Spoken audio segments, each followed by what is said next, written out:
akhrisku adigu maskaxdaada korinaya hal laha qofka aan wax akhriyin ee mutacallimka ah iyo qofka jaahilka ah ee ummiga aan waxba qorin waxna akhriyin haddaanu qofka mutacallimka ah wax akhrin isku mid weeye isaga iyo ummigu wax badan isma dheera inuu farta qori karo uu dheeriyahay bis wuxuu dheeriyahay inuu farta kicin karo laakiin maskax kale ma dheera waayo maskaxda waxa kobciya waxa weeye waxa akhrinayso waxa cilmi aad qaadanayso oo aad maskaxda gelinayso waa meeshii hadda way kulaha qofba intuu akhriyay baa laga ka cilmi bato ka aqoon bato waa sax ka ogaal badanaya boqol buug qofka akhriyay iyo 10 buug qofka akhriyay isku mid ma xaga macrifadan ka hadlayna marka waxa weeye qofka mutacallimka ee farta yaqaana oo ummiyadii ka baxay wax qori kara waxna akhrin kara laakiin aan waxba akhrin iyo qofka ummiga ah ee isagu aan baran ba inuu wax akhriyo waxna qoro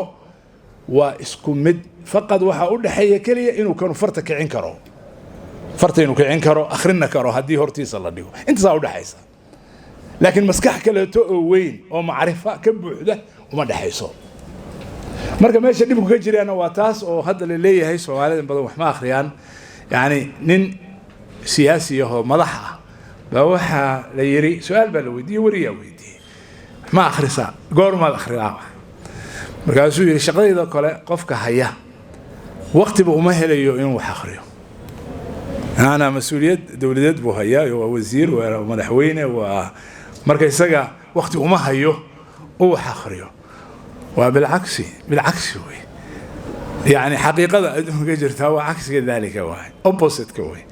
يعني وحي أهيد إنه ذاك كلا كآخر سبطه حي الشقة ساوى كحرا مركب واحد هذا وحاخرين وإحنا ما هو جامين كرتت هذا اسكو حرين مركب دباتة أمية إنك هاي ستاساس ويا آخر سلانته